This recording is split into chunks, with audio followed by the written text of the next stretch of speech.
This is from a wedding. These are all negatives that have been carded already. And these are some black and white proofs that I got back. So they'll have all these proofs. His widow, they've been married like 52 years, said that this was one of his favorite pictures of all time because he loved his sailboat so much. He loved being on the water. And that's when he was just so happy. And so at his funeral, this was on the cover of their little funeral booklet.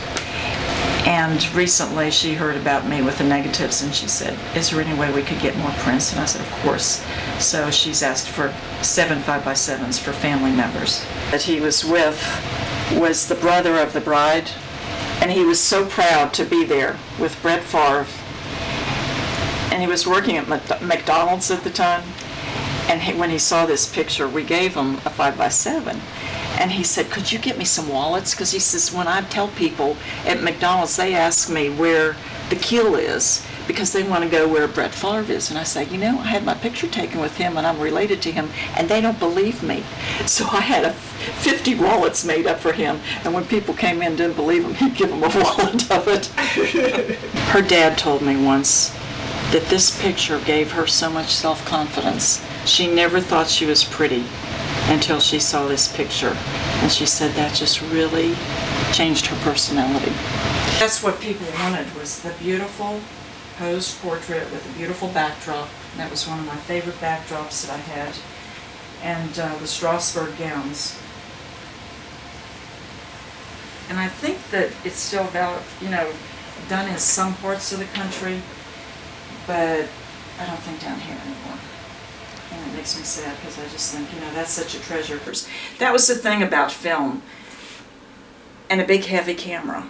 You think about Ansel Adams carrying that camera into the wilderness and getting it all set up.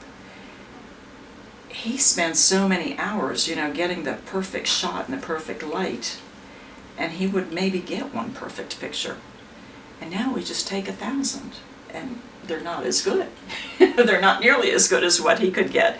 But it made us think about it. It made us think about the composition and the lighting and everything else that goes along with what I consider really good professional photography.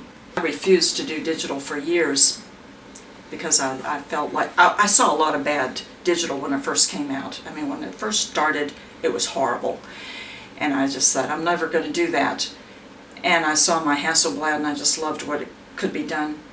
But then we went to a seminar once with a professional photographer from Canada who was a real Photoshop guru, and man, he knew his digital photography, and he showed me his prints, and I said, okay, it can be done. I knew it was possible then. I never dreamed that I would have a studio, and I accomplished that, and I am so happy that I did because I loved it. It was just fabulous. And I feel like I have really given people something of importance and value in their life.